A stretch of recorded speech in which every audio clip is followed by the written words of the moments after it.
Hello students, how are you? Very good. अभी previous class में हम लोगों ने one dimensional elastic collision discuss किया था और उसमें आपने देखा कि किस तरीके से हम जो है वो फाइनल वेलोसिटी कोलिजन के बाद v1 और v2 कैलकुलेट करें। और v1 आपकी आई थी m1 माइनस m2 अपान m1 plus m2 into u1 plus 2 into m2 u2 अपान m1 प्लस m2। और v2 आपकी आई थी m2 माइनस m1 अपान m1 plus m2 into u2 plus 2 into m1 अपान m1 plus m2 into u1।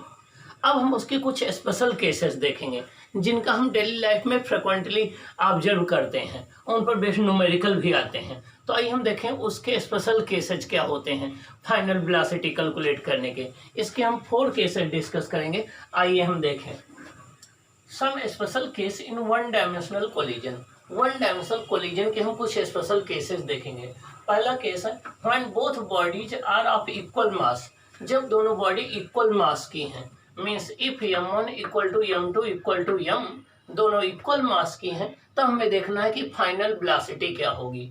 देखिए v1 equal to है m1 minus m2 अपान m1 plus m2 into u1 into 2m2 अपान m1 plus m2 into u2। तो दोनों same mass के हैं, तो m minus m अपान m plus m into u1 plus 2m into m अपान m plus m into u2। तो ये m minus m ये 0 हो जाएगा और ये 2m अपान 2m ये आपका 1 हो जाएगा। तो v1 इक्वल टू क्या हो जाएगा, u2 हो जाएगा। इसका मतलब हो गया कि कोलिजन के बाद फर्स्ट बॉडी की जो फाइनल वेलोसिटी होगी वो कोलिजन के पहले जो सेकंड बॉडी की इनिशियल वेलोसिटी थी वो हो जाएगी। After collision first body will move with the initial velocity of the second body. Collision के बाद फर्स्ट बॉडी की जो फाइनल वेलोसिटी होगी वो सेकंड बॉडी की इनिशियल वेलोसिटी के बराबर हो जाएगी। v2 देखेंगे तो ये आएगा m माइनस m अपान m plus m into u2 plus 2m अपान m plus n into u1। तो v2 इक्वल टू आपका क्या आ जाएगा, u1। v2 इक्वल टू आपका क्या आ जाएगा, u1। अब after collision final velocity of second body will be equal to initial velocity of first body. जो second body की फाइनल वेलोसिटी हो जाएगी वो फर्स्ट बॉडी की जो इनिशियल वेलोसिटी थी वो हो जाएगी। इसका मतलब ये हो गया कि वन डायमेंशनल कोलिजन में, वन डायमेंशनल इलास्टिक कोलिजन में अगर दोनों बॉडी सेम मास की हैं तो वेलोसिटी इंटरचेंज हो जाती है। देखिए बिफोर कोलिजन जो वेलोसिटी m1 की है वो आफ्टर कोलिजन वो वेलोसिटी m2 की हो जाती है, और बिफोर कोलिजन जो वेलोसिटी m2 की है वो आफ्टर कोलिजन m1 की बन जाती है। मीन्स जब भी दो इक्वल मास की body one dimensional elastic collision करते हैं तो उनकी वेलोसिटी आपस में इंटरचेंज हो जाती है। जो वेलोसिटी कोलिजन के पहले m1 की थी वो कोलिजन के बाद m2 की हो जाती है, और जो कोलिजन पहले m2 की थी वो कोलिजन के बाद m1 की हो जाती है। Velocity will exchange after collision. Okay, ये रहा फर्स्ट केस। आइए हम सेकंड केस की बात करते हैं।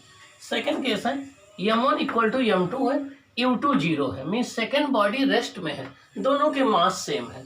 सेकेंड बॉडी रेस्ट में, देखिए सेकेंड बॉडी रेस्ट में है और दोनों के मास सेम है। क्या है, दोनों के मास सेम है। तो इस केस में क्या होगा कि कोलिजन अगर एक स्टेशनरी बॉडी से उतनी ही मास की एक मूविंग बॉडी जाकर के कोलिजन करे तो पहली बॉडी रेस्ट में आ जाती है, दूसरी बॉडी पहली की वेलोसिटी से मूव करने लगती है। अगर एक स्टेशनरी बॉडी से उतने ही मास की कोई बॉडी जाके कोलिजन करे तो पहली बॉडी रेस्ट में आ जाती है और दूसरी बॉडी पहली बॉडी की वेलोसिटी से मूव करने लगती है। ओके, तो देखिए इस केस में v1 0 आ गया और v2 आपका u1 के इक्वल आ गया। क्या आ गया, v2 आपका जो है वो u1 के इक्वल आ जाएगा। Okay, after collision first body comes to rest and second body moves with the initial velocity of first body. इसको आप यहाँ से फाइंड आउट कर सकते हैं। यहाँ पर आपका u1 0 हो जाएगा, इसको आप 0 रख दीजिए, और यहाँ पर 2m अपान 2m ये आ जाएगा u2। तो आपका v1 क्या आ गया, u2। देखिए v1 जो है वो v1 u2 आ जाएगा और u2 क्या है 0, तो v1 देखिए रेस्ट में आ गया। आप यहाँ पर पुट कर दीजिए, यहाँ पर अगर हम u2 को 0 रख दें, u2 को 0 रख दें, m1 इक्वल टू m2 रख दें तो ये तो 0 हो जाएगा, और ये v2 क्या आ जाएगा u1, तो v2 क्या आ गया u1 ये आ जाएगा। थर्ड केस है m2 is greater than m1 and u2 rest. इसका मतलब ये हो गया कि एक लाइट बॉडी एक वेरी हैवी बॉडी से जाकर के टकरा रही जो कि रेस्ट में है। एक लाइट बॉडी एक वेरी हैवी मासिव बॉडी से जाके कोलिजन कर रही और मासिव बॉडी रेस्ट में है। मान लीजिए एक बाल जाकर के एक दीवार से टकरा रही है, तो दीवार हो गई m2 और बाल हो गई m1, दीवार रेस्ट में है या वाल रेस्ट में है, तो उस केस में very light body collide with a very massive stationary body. अब एक लाइट बॉडी एक मासिव स्टेशनरी बॉडी से कोलिजन कर रही है, तो देखिए यहाँ पर कैलकुलेट तो v1 क्या आ गया -u1, v2 क्या आ गया 0। ये एक बाल एक दीवार से जाके टकरा रही है, तो वाल की वेलोसिटी पे तो कोई इफेक्ट नहीं पड़ेगा, वो रेस्ट में रहेगी, तो v2 तो 0 ही रहेगी और बाल अपनी उसी वेलोसिटी से वापस लौट जाएगी, तो v1 क्या आ जाएगी, u1 आ जाएगी। v1